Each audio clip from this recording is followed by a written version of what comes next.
আসসালামু আলাইকুম বন্ধুরা, আজকের ভিডিওটি রিয়েলি এক্সাইটিং হতে চলেছে, বিশেষ করে তাদের জন্য যারা 20 থেকে 30 হাজার টাকার মধ্যে একটি স্টাইলিশ এবং সুন্দর কার্ভ ডিসপ্লে সহ গেমিং স্মার্টফোন খুঁজছেন। এই ভিডিওতে আমরা দেখব 30 হাজার টাকার নিচে সেরা 3টি কার্ভ ডিসপ্লে স্মার্টফোন, যেগুলো দেখতে যেমন প্রিমিয়াম তেমনি পারফরমেন্স, ক্যামেরা কোয়ালিটি এবং ব্যাটারি লাইফের ক্ষেত্রেও বেস্ট। তাহলে চলুন আর বেশি কথা না বাড়িয়ে সরাসরি ভিডিওতে ঝাঁপিয়ে পড়া যাক। আমাদের লিস্টের নাম্বার 3তে রয়েছে ইনফিনিক্স নোট 40 প্রো। ডিজাইন এবং আউটলুক নিয়ে বলতে গেলে ফোনটির রিয়ার প্যানেলে ভেগান লেদারের ফিনিশিং করা হয়েছে। তার পাশাপাশি অনেক বড় একটা ক্যামেরা বাম্প রয়েছে, সাথে ফোনটিতে IP54 এর সার্টিফিকেশনও রয়েছে। ফোনটির ওয়েট 190 গ্রাম এবং ফোনটির থিকনেস 7.8 মিলিমিটার। চিপসেট হিসেবে ফোনটিতে ব্যবহার করা হয়েছে মিডিয়াটেকের হেলিও G99 আলটিমেট চিপসেট। এটি 6 ন্যানোমিটার আর্কিটেকচারে বিল্ড করা একটি অক্টোকর চিপসেট, সাথে জিপি হিসেবে থাকছে মালি G57MC2। আর ফোনটির র্যাম টাইপ দেওয়া হয়েছে LPDDR4X এবং ফোনটির স্টোরেজ টাইপ দেওয়া হয়েছে UFS 2.2। ডিসপ্লে হিসেবে ফোনটিতে 6.78 ইঞ্চির 120 হার্জের কার্ভড অ্যামোলেড ডিসপ্লে দেওয়া হয়েছে। ডিসপ্লেটি 1080p full HD plus resolution supported. ফোনটির স্ক্রিন টু বডি রেশিও 89.17%, ডিসপ্লেটির PPI ডেন্সিটি 393 ও ডিসপ্লেটির পিক ব্রাইটনেস 1300 নিটস। এছাড়াও ডিসপ্লেতে কর্নিং গরিলা গ্লাসের প্রোটেকশন রয়েছে। ফোনটিতে রয়েছে ইন ডিসপ্লে ফিঙ্গারপ্রিন্ট সেন্সরটি ফাস্ট এবং স্মুথ কাজ করে। ক্যামেরা সেকশন নিয়ে বললে ফোনটির রেয়ারে ট্রিপল ক্যামেরা সেটআপ রয়েছে। 108 মেগাপিক্সেলের মেইন ক্যামেরা, 2 মেগাপিক্সেলের ম্যাক্রো এবং 2 মেগাপিক্সেলের একটি ডেপথ সেন্সর। আর সেলফি ক্যামেরা হিসেবে ফোনটিতে 32 মেগাপিক্সেলের একটি সেন্টার পাঞ্চ সেলফি ক্যামেরা দেওয়া হয়েছে। ফোনটিতে 5000 mAh এর ব্যাটারি দেওয়া হয়েছে, সাথে থাকছে 70 ওয়াটের একটি ফাস্ট চার্জার। আর এটার পাশাপাশি এই স্মার্টফোনটি 20 ওয়াট পর্যন্ত ওয়্যারলেস চার্জিং সাপোর্ট করে।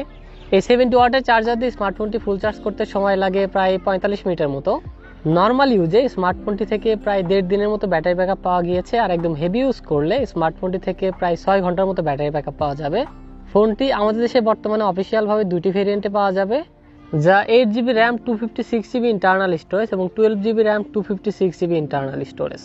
ফোনটি আপনারা টাইটান গোল্ড এবং ভিনটেজ গ্রিন এই দুটি কালারে অ্যাভেলেবল পেয়ে যাবেন। সো ওভারঅল ফোনটি নিয়ে বললে ফোনটির ডিসপ্লে অনেক ভালো, মিডিয়া কনজিউমিং করার সময় অনেক ভালো পারফরমেন্স পাওয়া যাবে, সাথে সাউন্ড কোয়ালিটি অনেক ভালো। ক্যামেরা পারফরমেন্সও বাজেট অনুযায়ী ভালো ছিল, বিশেষ করে সেলফি ক্যামেরাটা অনেক ভালো। তার পাশাপাশি গেমিং পারফরমেন্সও এই স্মার্টফোনটির ভালো ছিল।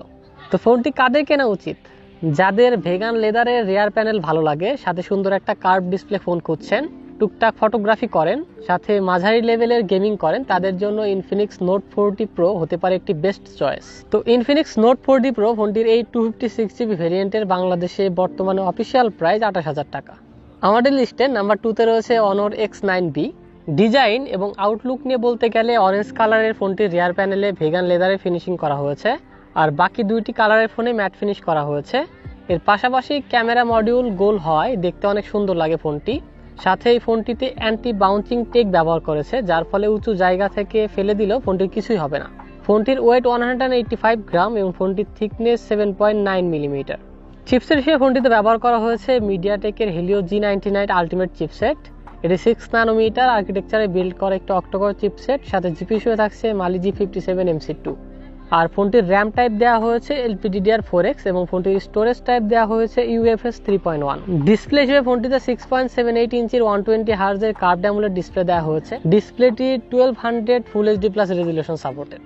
ফোনটির স্ক্রিন টু বডি রেশিও 89.85%, ডিসপ্লেটির PPI ডেন্সিটি 429 ও ডিসপ্লেটির পিক ব্রাইটনেস 1200 নিটস। এছাড়াও ডিসপ্লেতে কর্নিং গরিলা গ্লাসের প্রোটেকশন রয়েছে। ফোনটি রয়েছে ইন ডিসপ্লে ফিঙ্গারপ্রিন্ট সেন্সরটি মোটামুটি ফাস্ট এবং অ্যাকুরেট কাজ করে। ক্যামেরা সেকশন নিয়ে বললে ফোনটির রিয়ারে ট্রিপল ক্যামেরা সেটআপ রয়েছে। 108 মেগাপিক্সেলের মেইন ক্যামেরা, 5 মেগাপিক্সেলের আলট্রা ওয়াইড এবং 2 মেগাপিক্সেলের একটি ম্যাক্রো লেন্স। আর সেলফি ক্যামেরা হিসেবে ফোনটিতে 16 মেগাপিক্সেলের একটি সেন্টার পাঞ্চ সেলফি ক্যামেরা দেওয়া হয়েছে।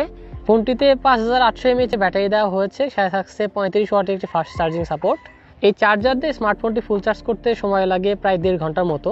নর্মাল ইউজে স্মার্টফোনটি থেকে প্রায় 2 দিনের মতো ব্যাটারি ব্যাকআপ পাওয়া গিয়েছে, আর একদম হেভি ইউজ করলে স্মার্টফোনটি থেকে প্রায় 8 ঘন্টার মতো ব্যাটারি ব্যাকআপ পাওয়া যাবে। ফোনটি আমাদের দেশে বর্তমানে অফিসিয়ালভাবে 2টি ভেরিয়েন্টে পাওয়া যাবে, যা 8GB RAM 256GB internal storage এবং 12GB RAM 256GB internal storage. So overall ফোনটি নিয়ে বললে ফোনটির বিল্ড কোয়ালিটি অনেক ভালো, হাত থেকে পড়ে গেলেও ভেঙে যাওয়ার সম্ভাবনা নেই ফোনটির। এ কারণে লং টাইম ইউজ করতে পারবেন ফোনটি। সাথে কার্ভ ডিসপ্লে অনেক ভালো লেগেছে, গেমিং পারফরমেন্সও ভালো লেগেছে, অ্যাপ ওপেনিংও অনেক ফাস্ট ছিল, ক্যামেরা পারফরমেন্সও ভালো ছিল। তো ফোনটি কাদের কেনা উচিত হবে? যারা লং টাইম ইউজ করার জন্য কার্ভ ডিসপ্লে যুক্ত ভালো ফোন খুঁজছেন, সাথে অনেক বড় ব্যাটারি চাচ্ছেন, এমনকি হালকা পাতলা ফটো তোলার পাশাপাশি টুকটাক গেমিং করেন, তাদের জন্য এই ফোনটি ভালো অপশন হতে পারে। তো Honor X9B ফোনটির এই 256GB ভেরিয়েন্টের বাংলাদেশে বর্তমানে অফিসিয়াল প্রাইস 28,000 টাকা। তো এখন আসি সর্বশেষ আমাদের লিস্টের নাম্বার 1 ফোনের কাছে। আমাদের লিস্টে নাম্বার 1 স্থান দখল করে রেখেছে iQOO Z9s। ডিজাইন এবং বিল্ড কোয়ালিটি নিয়ে বলতে গেলে ফোনটির রিয়ার প্যানেল এবং ফ্রেমে পলিকার্বনেট প্লাস্টিক ব্যবহার করা হয়েছে। সিম্পল এবং স্ট্যান্ডার্ড একটা ডিজাইন করা হয়েছে ফোনটিতে। সাথেই ফোনটিতে IP64 এর রেটিং দেওয়া হয়েছে।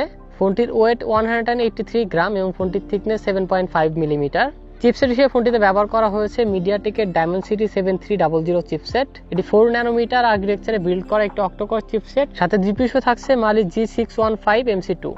আর ফোনটির র্যাম টাইপ দেওয়া হয়েছে LPDDR5 এবং ফোনটির স্টোরেজ টাইপ দেওয়া হয়েছে UFS 2.2।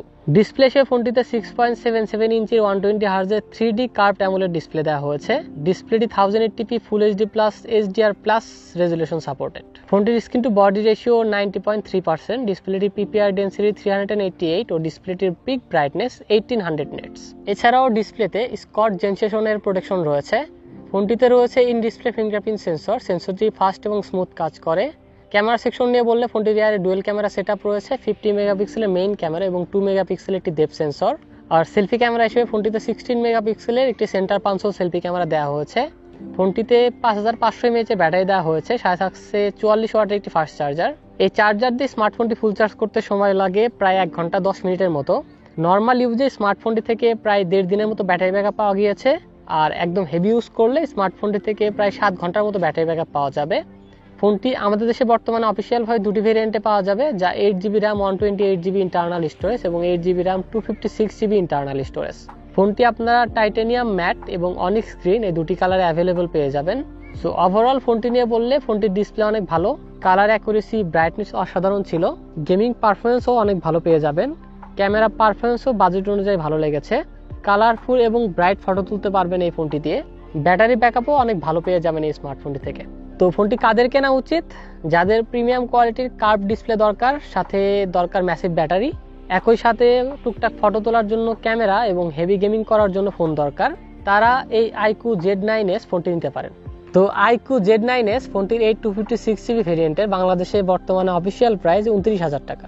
আমরা আমাদের এই ভিডিওতে চেষ্টা করেছি 30,000-এর মধ্যে এমন ফোনগুলো রিভিউ করতে যাদের কার্ভ ডিসপ্লে আছে, অর্থাৎ কার্ভ ডিসপ্লে আমাদের প্রথম প্রায়োরিটি ছিল। তাই কিছু কিছু জায়গায় যেমন চিপসেট এবং ক্যামেরায় কিছু স্যাক্রিফাইস করতে হয়েছে। তো আজকে 30,000 টাকার কার্ভ ডিসপ্লে স্মার্টফোন পর্যন্তই। দেখা হবে আবার নতুন কোনো ভিডিওতে। সবাই ভালো থাকবেন, সুস্থ থাকবেন। মহান আল্লাহ তাআলা আপনাদের সবাইকে সুস্থ ও সুন্দর একটি জীবন গড়ার তৌফিক দান করুন। আল্লাহ হাফেজ।